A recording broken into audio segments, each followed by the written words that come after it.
পদ্মজা পর্ব 25। লেখিকা ইলমা বেহরোজ। আমি আছি আপনাদের সাথে নৌসেন পারভিন। হাওরে বিশাল জলরাশি, কখনো ঢেউয়ে উথাল পাতাল, আবার কখনো মৃদু বাতাসে জলের উপর চাঁদের প্রতিচ্ছবি। নৌকা বাজারের দিকে যাওয়ার পথ ধরেছে, তাই মোর্শেদ নিস্তব্ধ বৈঠক ভেঙে বৈঠা নিয়ে বসেন। নৌকা নিয়ন্ত্রণ এনে রাধাপুর হাওরের দিকে যেতে থাকেন। ওড়নার ঘোমটার আড়ালে কখন খোপা খুলে গিয়েছে পদ্মজার খেয়াল করেননি। হেমলতা খেয়াল করেন পদ্মজার চুল হাওরের জলে ডুবে যাচ্ছে।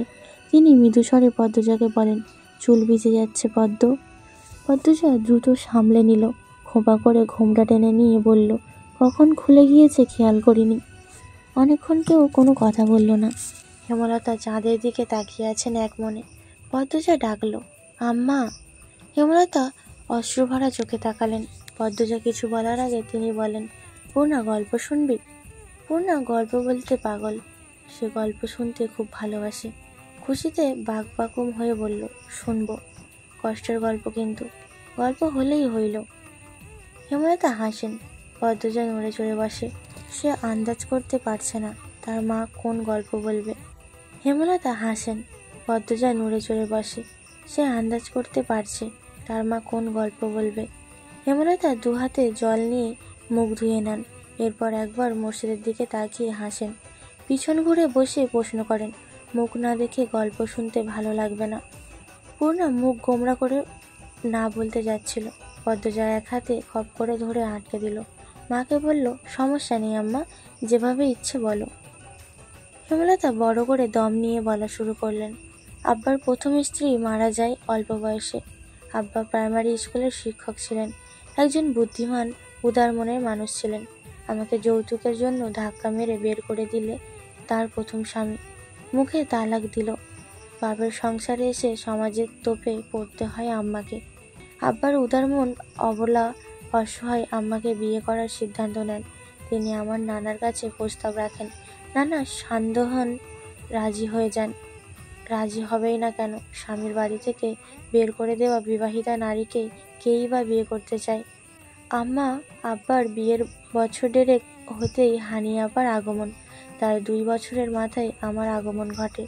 সেদিন নিশ্চয়ই গাছের গাছে ফুল ফুটেছে। পদ্মজা বলল, পুলকিত হয়ে।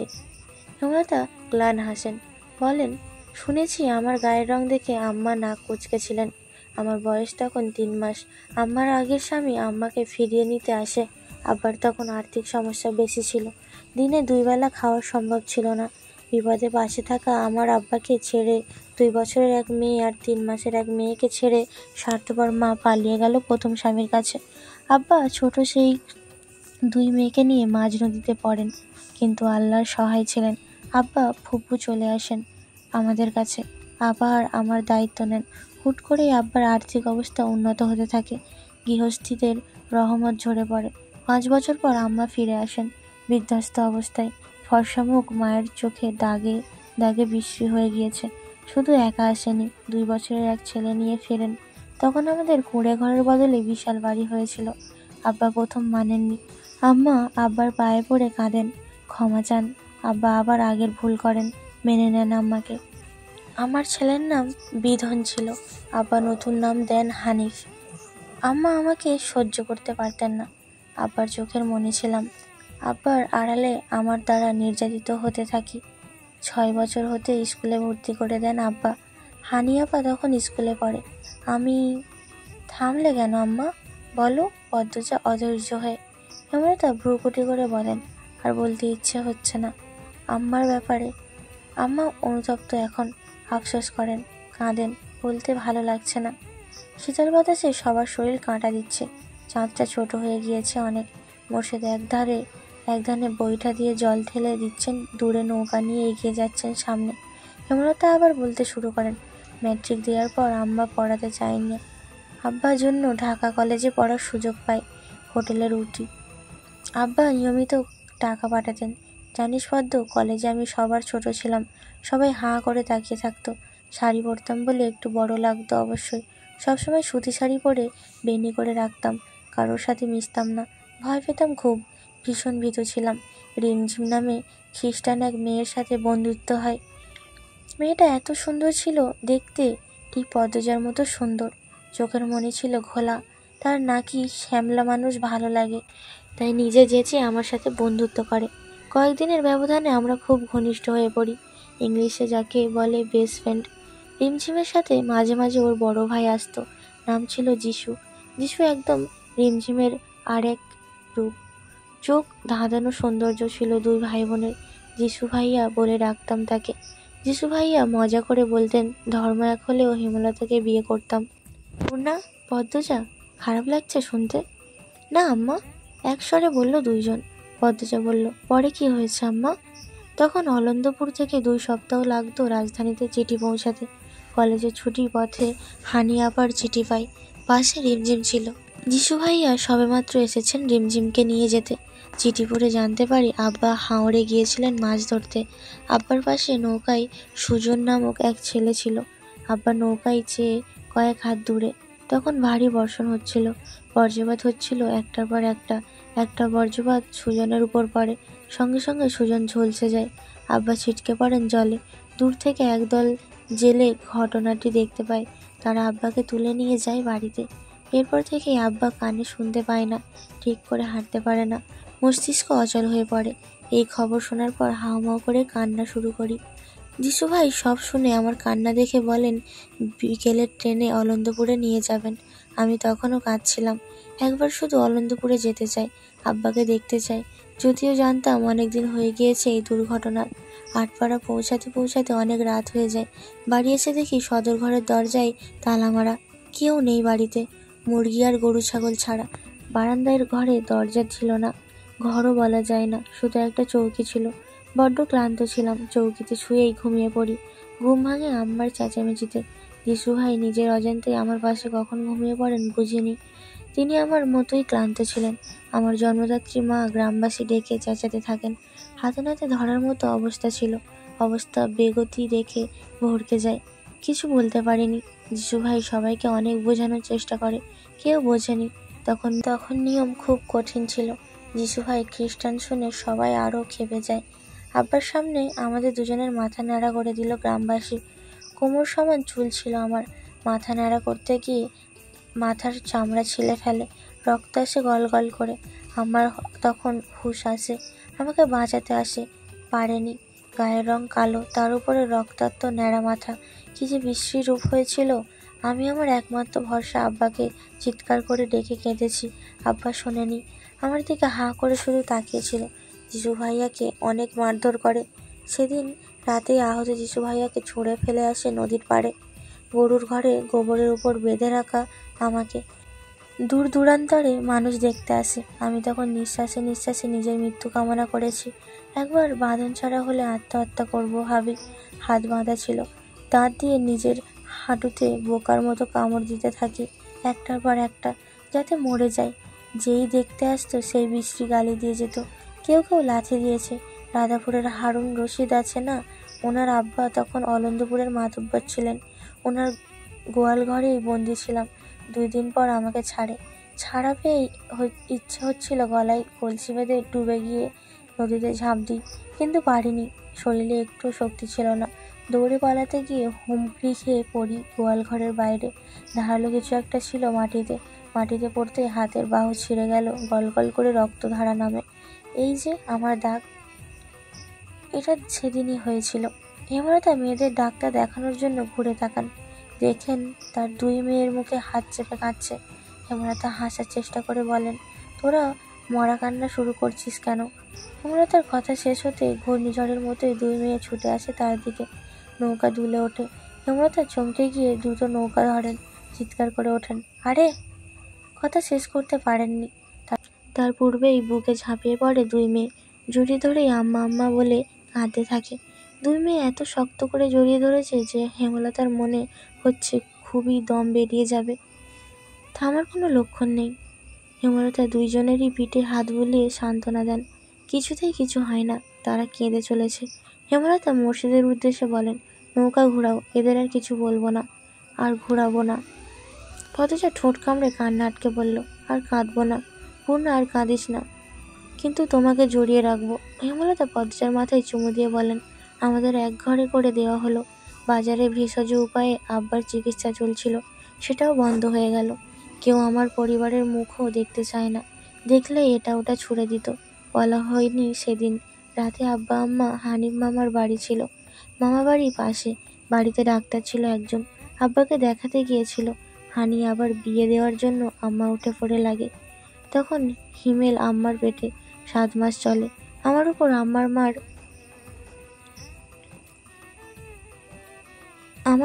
আম্মার মার প্রতিদিন চলতেই থাকে।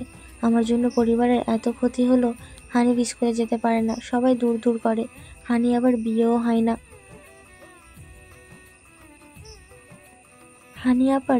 হয় না। আব্বা চিকিৎসা হয় না, বিপদ আপদে কেউ পাশে থাকে না। ওদিকে হিমেল আসার সময় ঘনিয়ে আসছে, কোনো যাত্রী আসেনি। আম্মা একা যুদ্ধ করে হিমেলের জন্ম দিল। সব মিলিয়ে জীবনটা নরক হয়ে ওঠে। আবার বছর 2-এর মধ্যে আব্বা কিছুটা সুস্থ হয়ে আল্লাহর রহমতে হাঁটাচলা করতে পারেন। আগের মতো সবকিছু না বুঝলেও মোটামুটি বুঝতেন। হানি আবার বিয়ে ঠিক হলো। বনেদি ঘর থেকে প্রস্তাব আসে, শর্ত 5 বিঘা জমি দিতে হবে। আমাদের জমি ছিল 7.5 বিঘা। আম্মা 5 বিঘা জমি দিয়েই হানি আবার বিয়ে দিলেন। সবকিছু স্বাভাবিক হয়, যদিও মাঝে মাঝে অনেকে কথা শুনিয়েছেন। একসময় আমার বিয়ের প্রস্তাব আসে, ওদের আব্বার সাথে আমার বিয়ে হয়। বিয়ের কয়েক মাসের মধ্যে জানতে পারি তোমাদের আব্বা দ্বিতীয় স্ত্রী আমি। শেষ কথাটা হেমলতা মোর্শেদের দিকে তাকিয়ে বলেন। মোর্শেদ চোখের দৃষ্টি সরিয়ে নত হন। পূর্ণা খুব অবাক হয়ে মোর্শেদের দিকে তাকালো। হেমলতা পূর্ণাকে নিজের দিকে ফিরিয়ে বলেন, আব্বাকে ভুল বুঝিস না মা, ভালোবাসার উপর কিছু নেই। ভালোবেসে লুকিয়ে বিয়ে করেছিল, কিন্তু আমাকে জানতে দেয়নি। একসময় বিরক্ত হয়ে অনেক মারধর করে। ভীষণ বদমেজাজি আর জেদি ছিল তোদের আব্বা। জোর করে তোদের দাদা বিয়ে করিয়েছিলেন, তাই রাগ মেটাতে আমার উপর। আচ্ছা বাদ সেসব কথা। 1971 সালে মুক্তিযুদ্ধ শুরু হয়। যান বাঁচানোর তাগিদে মানুষ পালাতে থাকে। অলন্দপুরে পাকিস্তানি ক্যাম্প তৈরি হয়। শহর থেকে একটা দল আসে, যারা যুদ্ধ করতে চায় তাদের যুদ্ধের জন্য প্রস্তুত করতে। তোদের আব্বা তার প্রথম স্ত্রীর কাছে থাকতো, আর তোরা 2 চাচা যুদ্ধে চলে যায়। আমি একা ছিলাম খালি বাড়িতে, চারিদিকে অত্যাচার জুলুম। ইচ্ছা করে দেশের জন্য কিছু করতে মনে সাহস নিয়ে স্কুলের প্রধান শিক্ষকের সাথে যোগাযোগ করি। তিনি কমান্ডার আবুল কালামের সাথে যোগাযোগ করিয়ে দেন। প্রধান শিক্ষক গোপনের গ্রামের যুবক যুবতীদের অনুপ্রেরণা দিতেন যুদ্ধের জন্য। এ খবর একসময় পাকিস্তানিরা পেয়ে গেল। তিনি শহীদ হলেন। ট্রেনিংয়ে জয়েনিং করি, হয়ে উঠি একজন মুক্তিযোদ্ধা। প্রথম অপারেশন আমরা সফল হই, অলন্দপুরের ক্যাম্প উড়িয়ে দিই। এরপর চলে যায় আরেক এলাকায়, হাতে রাইফেল নিয়ে পরবর্তী অপারেশনে নামি। তখন ধরা পড়ে যায় পাকিস্তানিদের হাতে, বন্দি করে কারিগরে। সচক্ষে দেখি ধর্ষণ, শারীরিক অত্যাচার, কি বর্বরতা তাদের। রড দিয়ে পিটিয়েছে, পিঠের দাগগুলো এখনো আছে। আরও কয়েকদিন থাকলে হয়তো আমিও ধর্ষণ হতাম। তার আগেই আবুল কালামের বুদ্ধির কাছে হেরে গেল তারা। ফেরার আগে চোখ বন্ধ করে এক নিঃশ্বাসে 2 জনকে ছুরি দিয়ে মৃত্যুর দুয়ারে পাঠিয়ে আসি। দেশ স্বাধীন হয়, চারিদিকে স্বাধীনতার উল্লাস। হাসপাতালে তখন ভর্তি আমি, আরও অনেকেই ছিল। সেই হাসপাতালেই ভর্তি ছিল যিশু, সেও একজন মুক্তিযোদ্ধা। রিমঝিম সাথে ফের দেখা হলো। 1 মাস লাগলো সুস্থ হতে। ফেরার সময় সাথে আসে রিমঝিম আর যিশু ভাইয়া। পথে বারবার করে বলি, তোমাদের মতো দেখতে যেন আমার একটা মেয়ে হয়। অনন্তপুরের বাজারে নামিয়ে দিয়ে ওরা আর আসেনি। ফের যদি গ্রামের লোক দেখে ফেলে, কিন্তু আশঙ্কাটাই ঠিক হলো। অনেকে যিশু ভাইয়ের সাথে আমাকে দেখে ফেলে। বাড়িতে ফিরে তোর আব্বাকে দেখি। 3 মাস পর জানতে পারি আমার পদ্ম আমার পেটে। মনে প্রাণে একটা সুন্দর মেয়ে চাইতে থাকি আল্লাহর কাছে। ঘুমালে স্বপ্ন দেখি রিমঝিমকে। আমার মন খুব চাইতো রিমঝিমের মতো সুন্দর মেয়ে। ঠিক তাই হলো, কিন্তু বদনাম রটে গেল। অনেকে বলে তারা যিশুর সাথে আমাকে দেখেছে। এতদিন যিশুর কাছে ছিলাম, তারাই সন্তান পদ্মজা, এজন্যই এত সুন্দর আর এত মিল। তোদের আব্বাও বিশ্বাস করলো আল্লাহ চাইলে সব পারে, কিন্তু কেউ বিশ্বাস করলো না। কিন্তু জানিস পদ্ম, তুই জন্মানোর পর থেকেই আমি অলৌকিকভাবে খুব শক্ত আর কঠিন হয়ে পড়ি। কেউ কিছু বললে সঙ্গে সঙ্গে জবাব দিই। তোর সম্পর্কে কেউ কিছু বলতে আসলে দা নিয়ে তেড়ে যাই। এ খবর ছড়িয়ে পড়ে সব জায়গায়। তার মধ্যে কমান্ডার আবুল কালাম আসেন অনন্তপুরে। গ্রামে অনেকেই যুদ্ধে গিয়েছিল, আমি ছাড়া আরেকজন ফিরেছিল,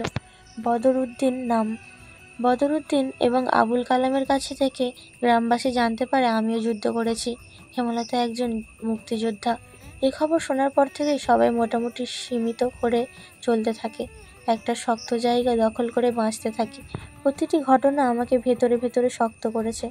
তুই জন্মের পর বুঝেছি আমি অনেক কিছু পারি, একা চলতে পারি। কথা শেষ করে হেমলতা হাঁপ ছাড়েন। চাঁদ ডুবে গেছে অনেকক্ষণ আগে, কিছুক্ষণের মধ্যে ফজরের আজান পড়বে। পদ্মজা পূর্ণা স্তব্ধ। এই দুনিয়ায় বাঁচার জন্য পথ চুপ থাকা নয়, প্রতিবাদ করো। কিন্তু আমার নিয়ম বলে সামনে চুপ থেকে আড়ালে আবর্জনাকে ছুঁড়ে ফেলে দাও, যাতে এই আবর্জনার প্রভাবে আর কিছু না পাচ্ছে। কি জানি কেন হেমলতার শেষ কথাগুলো পদ্মজার রগে শিহরণ জাগায়। সে দূরে চোখ রেখে কিছু ভাবতে থাকে। মানুষের জীবনে কত গল্প, কত যন্ত্রণা। হেমলতা নৌকা ঘোরাতে বলেন। মোর্শেদ নৌকা ঘোরায়। বাড়ি ফিরতে হবে। আজ পদ্মজার গায়ে হলুদ। নৌকা চলছে ঢেউয়ের তলে তলে। আগের উত্তেজনাটা আর কাজ করছে না। একটা ইঞ্জিল ট্রলারের শব্দ পাওয়া যায়। চারজন চৌকিতে সেদিকে তাকায়। ট্রলারের একজন লোক আরেকজন ট্রলারের ভেতর থেকে সাদা কাপড়ে মোড়ানো কিছু একটা নিয়ে বেরিয়ে আসে। আবছা আলোয় সাদা কাপড়ে মোড়ানো বস্তুটি দেখে পূর্ণার পিলে চমকে উঠল। মানুষ মরার পর সাদা কাপড়ে যেভাবে মোড়ানো হয় ঠিক তেমন। পরপরই লোক দুটি মোড়ানো বস্তুটি ছুঁড়ে ফেলে পানিতে। মোর্শেদ চেঁচিয়ে ওঠে, কে রে? লোক দুটি টাকায় বোধ হয়। এরপর দ্রুত ট্রলারের ভেতরে চলে যায়। মোর্শেদ বইটা দ্রুত চালিয়ে ধরতে পারল না। ট্রলারটি চোখের সামনে অদৃশ্য হয়ে গেল।